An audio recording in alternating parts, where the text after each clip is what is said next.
Jama'a assalamu alaikum. Kamar yadda muka yi alkawari yadda muke tallata wannan shugabancin za mu kawo muku tallan aikace da shugaban kasa Bola Ahmed Tinubu yake.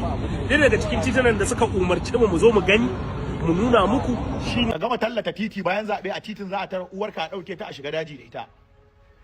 Wasu daga cikin yan fim din nan akwai wanda nake mugun ganin mutuncin ku ina ta kauda kai akan abubuwan ku. Amma wasu lokutan ya kamata mu dinga ankarar da ku wasu abubuwan da kuke mantawa. Bari mu ga muku gaskiya. 'Yan arewacin Najeriya ba su buƙatar titi, ba su buƙatar asibiti, ba su buƙatar wutan nefa, ba su buƙatar makaranta, ba su buƙatar ruwan sha. Abinda ɗan arewa yake buƙata shine ya za a yi rayu lafiya, a daina kashe shi, a daina sace shi. Mu ba titi muke buƙata ba. Ya kamata ku gane haka.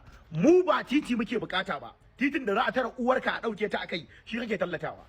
Akwai titina a Zamfara, shimfiɗannin titi yau sun gagara al'umma su bi. Akwai titi a hanyar Katsina, mutane ba sa iya bi. Haka in ka je yankin Sokoto da yankin Maiduguri akwai titunan da aka baka biliyan da aka ce ka bi ba za ka bi ba. So titi bai da amfani a arewa. Abin da muke bukata shine yaya za a yi a kawo ƙarshen insecurity, a daina kashe mana mutane ana sace su. Mu yanzu abin da muke bukata ku gaya wa Tinubu wannan titin da ake karasawa Kaduna ta Abuja, Allah ya tsine wa titin albarka.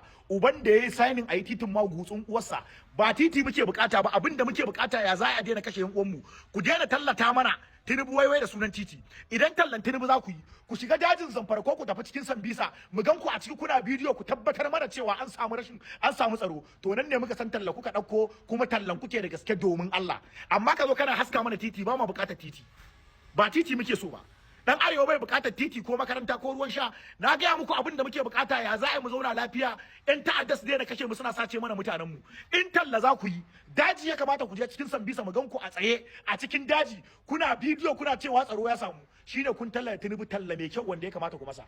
Wannan titin da kake tallatawa in kai wasa bayan zabe an gama baka 100 200 a titin za a dauki uwarka kuma ka sai da gidanku kai kudin fansa ma wani katon banza. Titi bai da wata ranar da zai mana, ba ma bukata. Mu yanzu mun daina bukata komai. Matsalan mu a ban mu zauna lafiya, a daina kashe mana ƴan uwa ana sace su. In za ku yi tallan Tinubu, muna masu baku shawari ku daina ɗauko titi. Ba za ku iya tallata Tinubu da titi ba. Ku shiga dajikan da ake kama mutane, ku tabbatar mana an daina kama su. A mana bidiyon ƴan ta'addan nan ga su nan a gidan yara an yanke musu hukunci. To shine za ku tallata mana Tinubu. Duk wanda ya ƙara kawo mana tallan titi ya ci durin uwarsa. Ba titi muke bukata ba.